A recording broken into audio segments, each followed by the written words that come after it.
It's been probably about a month since I've done an update or an entry referring to Brett Favre, aka the new Welfare Kang. I think the last time I did a video about him or even talked about him in some kind of capacity was when he was going around just suing random people because he felt that it was some kind of defamation to his character. I know Umar was mixed up in there. I think Shannon Sharpe was mixed up in one of them, and Pat McAfee was in there as well. It was a few people, but Umar and Shannon Sharpe definitely come to mind. I'm like, I don't think that's going to go anywhere. And after I give you this update, I think it's safe to say he was just doing that because he was feeling the pressure. So this article that I'm reading from Penn Live was posted on March 18th, 2023. And I'm recording this on March 21st, 2023, where it states in the title, Brett Favre must remain in welfare lawsuit, Mississippi argues. Let's see what they're talking about. A judge should ignore a request from retired NFL quarterback Brett Favre to be removed from a civil lawsuit that seeks to recover misspent welfare money in Mississippi's largest ever public corruption case, the State Department of Human Services said this week.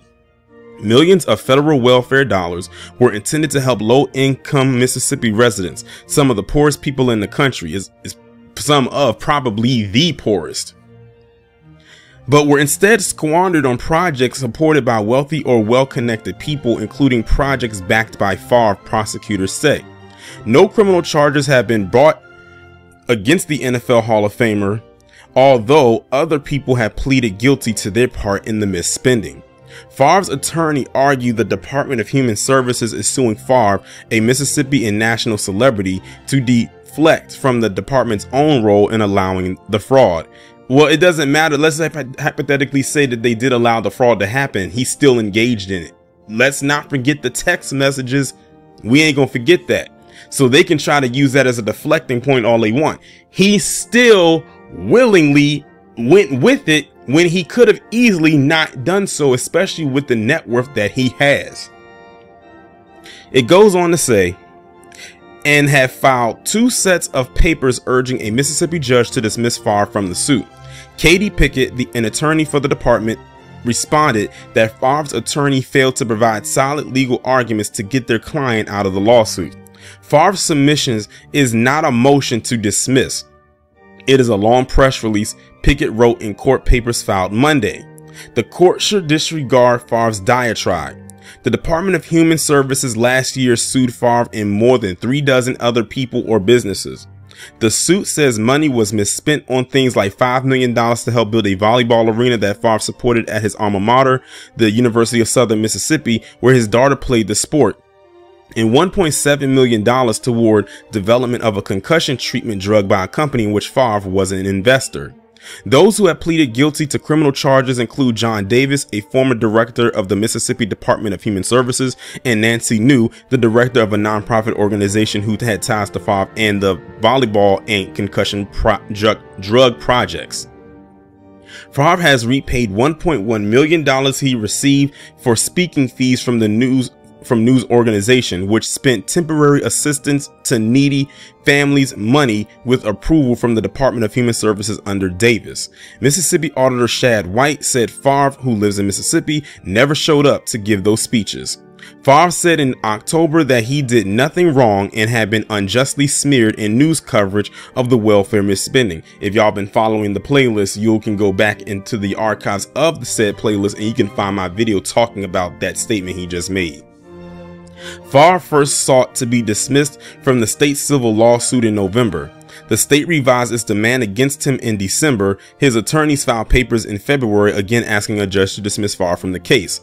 His latest attempt to get out of the lawsuit came a day after he filed 3 defamation lawsuits against the auditor White and 2 former NFL players, Pat McAfee and Shannon Sharpe, who have sharply criticized Favre in their roles as national sportscasters. White, McAfee, and Sharpe had not filed court papers to respond by Friday, record shows. And honestly, they probably won't have to, because that, in my opinion, is a reach of a thing of him that he's trying to do. He's still trying to remain inside of a victim capacity, as if he did absolutely nothing wrong, knowing damn well he did. I think the thing that insulted my intelligence was that video that I did when he claimed he was the victim of a smear campaign. I'm like, dude, like we saw the text messages. You clearly asked Nancy New or someone connected to her organization, will this get out to the public? Will the media find out about this? That was one of the first messages that kicked all of this off. So you knew, but again, it's going back to not taking accountability for said actions. Brett Favre is the new Welfare King, just deal with it. I'm going to stand by that statement, and shout out to the judge for dismissing him, for not dismissing him out of this suit. Keep his ass there. And I think another thing that's not helping him is the fact that everyone else around him, with the exception of one other person, have all pled guilty to the role that they've played in this, and he's trying to maintain some type of innocence, like he had no connection to this whatsoever.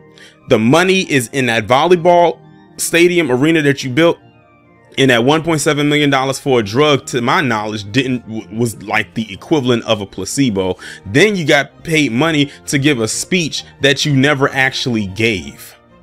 So you were just getting money all over the place, and you were getting it from, well, it was welfare funds. You was getting it from people that actually needed it, when you yourself didn't even need it based on your finances. Your net worth. You had way more money. He could have spent this money himself, but he was too cheap to want to dip into his own pockets and make that his own investments with his money. Let's take away from the people that actually need it to survive, to get through another day, another week, another month, and if they're lucky, another year. So yeah, the saga continues with him.